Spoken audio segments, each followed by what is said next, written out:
Hello students, कैसे हैं आप लोग। उम्मीद करता हूँ सभी लोग अच्छे ही होंगे। आज हम डिस्कस करेंगे फिजिकल केमिस्ट्री का मोस्ट इम्पॉर्टेंट क्वेश्चन जो कि एग्ज़ाम में हेल्पफुल होंगे सभी के लिए। तो क्वेश्चन नंबर 1 है, a strong signal at 1700 centimetre inverse in an IR spectrum indicates the presence of A. Option है alcohol, B ether, carbonyl compound या फिर एमीन। तो यहाँ पर अगर देखा जाए स्ट्रॉन्ग सिग्नल में, वो भी IR स्पेक्ट्रम में अगर हम देखते हैं तो इसकी रेंज होती है 1700 से लेकर के 1740 सेंटीमीटर इनवर्स। जो कंपाउंड पाए जाते हैं वैसे कंपाउंड हमारे कैसे होते हैं, कार्बोनिल कंपाउंड। कार्बोनिल कंपाउंड क्या होते हैं, बेसिकली कार्बोनिल कंपाउंड की रेंज होती है, कार्बोनिल कंपाउंड की रेंज होती है उसकी होती है 1700 टू 1740 सेंटीमीटर इनवर्स। ये हमारे IR स्पेक्ट्रम में पाए जाते हैं। बेसिकली ये अगर देखा जाए कार्बोनिल कंपाउंड के एग्जांपल देखा जाए तो इनमें जो है एल्डिहाइड, कीटोन्स और हमारा बेसिकली कह सकते हैं ये जो एल्डिहाइड और कीटोन्स होते हैं बहुत ही क्लोजर पाए जाते हैं as like a carbonyl compound. ये जो होते हैं इनमें जो अगर देखा जाए बॉन्डिंग देखा जाए तो ये इसमें स्ट्रेचिंग होती है, बेसिकली स्ट्रेचिंग वाइब्रेशंस यहाँ पर पाया जाता है और इनमें जो है वाइब्रेशन यानी कि एब्जॉर्प्शन पाया जाता है। बेसिकली इनकी जो पीक वैल्यू होती है बहुत ही शार्प होती है और स्ट्रॉन्ग सिग्नल पाया जाता है। तो यहाँ पर इस क्वेश्चन का आंसर होगा कार्बोनिल। अब बात करते हैं सेकेंड में क्या है। अगर हम देखें क्वेश्चन बोला गया है a strong signal eight 3400 centimetre inverse in an IR spectrum indicate the presence of a. Option है अल्कोहल, बी ईथर, सी कार्बोनिल, डी एमीन। अब यहाँ पर हम लोगों ने जैसा कि पहले देखा था यहाँ 1700 टू 1740 सेंटीमीटर इनवर्स की रेंज में जो हमारा पाया जाता है यानी IR स्पेक्ट्रम में जिसका एब्जॉर्प्शन होता है वो हमारे कौन से कार्बोनिल कंपाउंड होते हैं। अब यहाँ पर क्या बोला जा रहा है, यहाँ पर कह रहा 3400 सेंटीमीटर इनवर्स।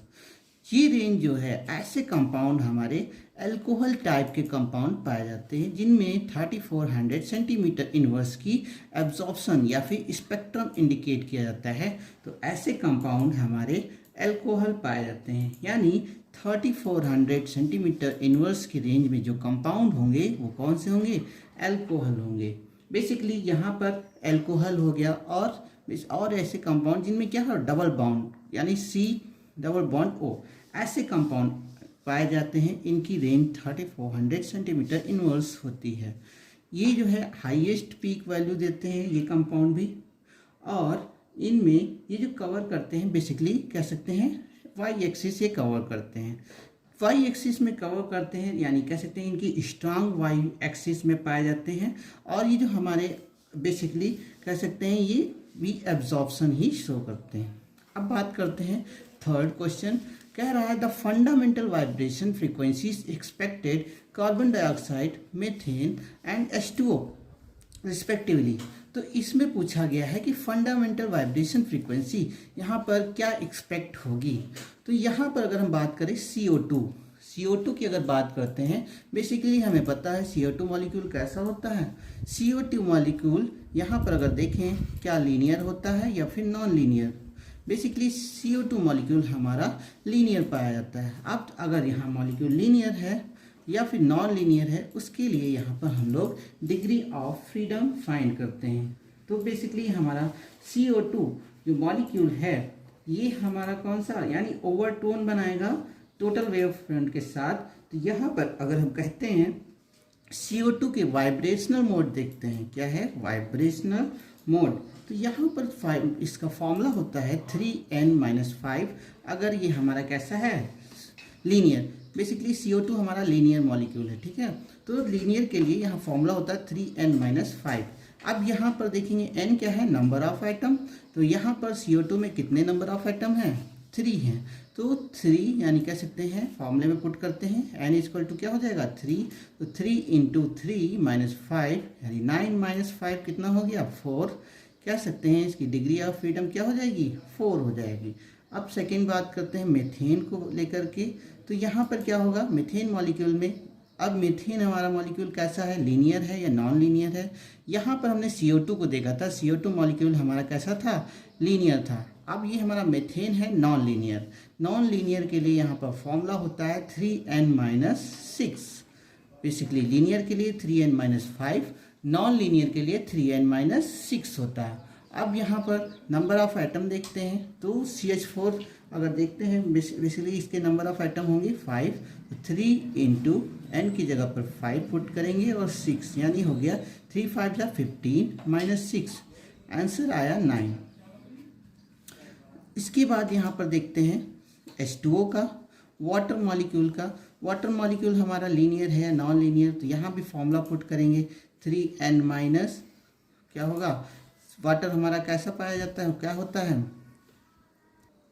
तो यहाँ पर वाटर हमारा जो होता है नॉन लीनियर में पाया जाता है, तो वाटर हमारा नॉन लीनियर होगा। नॉन लीनियर के लिए फॉर्मूला क्या है 3n-6। तो यहाँ पर देखेंगे नंबर ऑफ मॉलिक्यूल कितना हो गया 3 into n equal to 3 minus 6, 9 minus 6 कितना हो गया 3 बेसिकली, तो आंसर आया 3। अब यहाँ पर देखते हैं क्या है, हमारा CO2 की वैल्यू आई 4, CH4 की 9 और H2O की 3। यहाँ पर ऑप्शन हो गया हमारा B, this is the right answer. अब बात करते हैं fourth, if V is the vibrational quantum number and V0 is the fundamental frequency in centimeter inverse, the energy of vibration is, क्या होगा फॉर्मूला, तो बेसिकली हम लोग फाइंड कर चुके हैं, सभी लोग जानते हैं। यहाँ पर डेरिवेशंस इसका हमने करवाया था फॉर हार्मोनिक ऑस्किलेटर के लिए वाइब्रेशनल स्पेक्ट्रोस्कोपी, जिसकी वैल्यू होगी V+1/2 hν0। यहाँ पर ये इसकी वैल्यू आ जाएगी। यहाँ पर कैसे निकालते हैं, तो वाइब्रेशनल यहाँ पर हम लोग निकालते हैं, फाइंड करते हैं, इसकी वैल्यू होती है डेल्टा V इक्वल टू होता है 1, और उसके लिए जब हमारी वाइब्रेशन एनर्जी होती है तो डेल्टा V इक्वल टू +-1 होता है। n इक्वल टू 0 रखेंगे तो एनर्जी आ जाती है E equal to VI n hν plus NV plus 1/2, ये वैल्यू आती है, जहाँ पर एनर्जी लेवल जो इसकी होती है क्या होती है n प्लस 1/2 hν, ये हमारी वैल्यू होती। तो बेसिकली यहाँ पर ये third is the right answer. अब बात करते हैं सेकेंड यानी फिफ्थ क्वेश्चन क्या है इसका। यहाँ पर बोला जा रहा है कि the infrared spectra is obtained due to, यानी IR स्पेक्ट्रा क्या बताता है, किसकी वजह से यहाँ पर IR स्पेक्ट्रा शो होता है। तो IR स्पेक्ट्रा यहाँ पर शो करता है, कह सकते हैं जो due to charge in dipole moment as a result of vibration that occurs the IR radiation is absorbed. Means यहाँ पर इंफ्रारेड जो स्पेक्ट्रा होता है, यहाँ पर इंफ्रारेड जो लाइट यानी कह सकते हैं यहाँ पर मॉलिक्यूल्स से होते हैं, उसमें वाइब्रेशन होता है, किसकी वजह से, यानी जो चार्जेस होते हैं उनकी वजह से यहाँ डाइपोल मोमेंट होता है। क्या होता है, डाइपोल मोमेंट पाया जाता है, किसकी वजह से, द रिजल्ट ऑफ वाइब्रेशन, यानी वाइब्रेशन की वजह से इसमें जो यहाँ पर डाइपोल मोमेंट पाया जाता है, जो डाइपोल मोमेंट होता है उसे बोलते हैं IR रेडिएशन एब्सॉर्ब। अब यहाँ पर ऑप्शन क्या बोला गया है, infrared spectra is obtained due to change in electronic level, change in vibration level, change in rotational level या चेंज इस न्यूक्लियर लेवल। तो बेसिकली यहाँ पर इंफ्रारेड जो स्पेक्ट्रोस्कोपी जो होती है, यहाँ पर वाइब्रेशनल लेवल को जो है क्या करेगा, चेंज करेगा। तो आंसर हो जाएगा B is the right answer. अब बात करते हैं किसकी, anti Stokes line are produced when, anti Stokes line क्या प्रोड्यूस करती हैं, जब molecule loss energy of photon या फिर molecule gains energy from photon या no exchange of energy between molecule and photon, otherwise none of the above. तो इन चार में अगर देखा जाए तो एंटी स्टोक्स लाइन होती हैं, वो क्या होती हैं, यानी एंटी स्टोक्स लाइन बेसिकली अगर देखा जाए तो ये रमन स्पेक्ट्रा में पाई जाती हैं। रमन स्पेक्ट्रा क्या होता है, रमन स्पेक्ट्रा बताता है कि एंटी स्टोक्स लाइन वो होती हैं जहाँ पर क्या, ये ऐसा प्रोसेस होती हैं जहाँ पर इसका rotational J equal to delta J equal to क्या होगा, यानी -2 होगा। कब होगा -2, जब इसकी स्कैटर्ड एनर्जी क्या होगी, यानी कि जैसे स्कैटर्ड एनर्जी जो आती है, लाइट जो आती है वो क्या हो जाए, इंक्रीज एनर्जी के फॉर्मेशन में हो। यानी यहाँ पर क्या होगा, second B is the right answer, means molecule gains energy from photon, यानी क्या होगा, मॉलिक्यूल की जो एनर्जी होगी क्या होगी, गेन्स होगी, यानी और क्या होगी, पाई जाएगी, मिलेगी, बढ़ेगी। अब तो बात करते हैं क्वेश्चन नंबर 3। ये जो हमारा है क्वेश्चन नंबर 8 है I think. V equal to 0 to V equal to 2 transition in vibration spectra gives, क्या बताता है, V इक्वल टू 0 से V इक्वल टू 2 ट्रांजिशन जो होता है वाइब्रेशन स्पेक्ट्रा में होता है, क्या बताता है, यानी जब V इक्वल टू 0 से ले करके V इक्वल टू 2 होगा तो ऐसे टाइप का यहाँ पर जो बॉन्ड बनता है उसे बोलते हैं फर्स्ट ओवरटोन। क्या बोलते हैं, first overtone. First overtone, first overtone क्यों होगा, क्योंकि V इक्वल टू 0 से V इक्वल टू 2 होगा।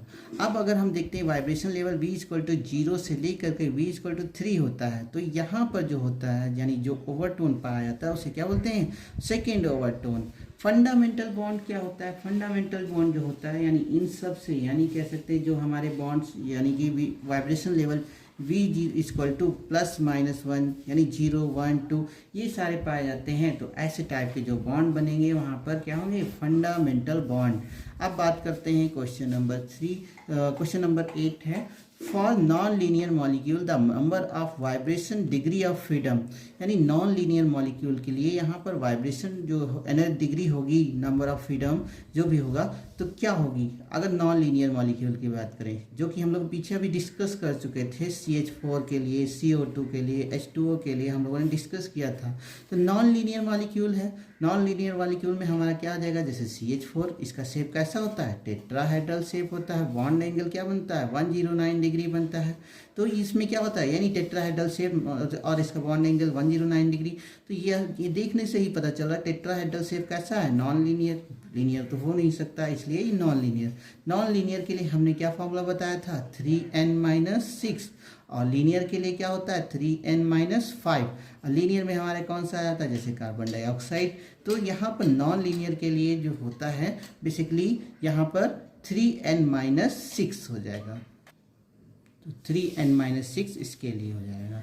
अब बात करते हैं next question, the number of vibration mode common in both Raman and IR spectrum of CO2 molecules. कह रहा है कि नंबर ऑफ वाइब्रेशन मोड जो होंगे कॉमन होगा किसके लिए, IR और रमन के लिए। तो इसके लिए यहाँ पर क्या होगा, नंबर ऑफ अगर वाइब्रेशन मोड देखते हैं तो बेसिकली CO2 जो होता है, CO2 के लिए यहाँ पर नंबर ऑफ वाइब्रेशन मोड जो हमारे IR और रमन के लिए देखा है तो यहाँ पर नंबर ऑफ वाइब्रेशन मोड 0 होता है, यानी कि नंबर ऑफ वाइब्रेशन मोड यहाँ पर होता ही नहीं। अगर बात करें नंबर ऑफ वाइब्रेशन मोड, यहाँ पर एक ही हमारा मॉलिक्यूल दे सकता है जिसका नाम है SO2, सल्फर डाइऑक्साइड में नंबर ऑफ वाइब्रेशन मोड और क्या होगा, IR स्पेक्ट्रा देता है, तो इसलिए यहाँ पर इसकी वैल्यू क्या हो जाएगी, 0 हो जाएगी। अब नेक्स्ट क्वेश्चन देखते हैं क्या बोला।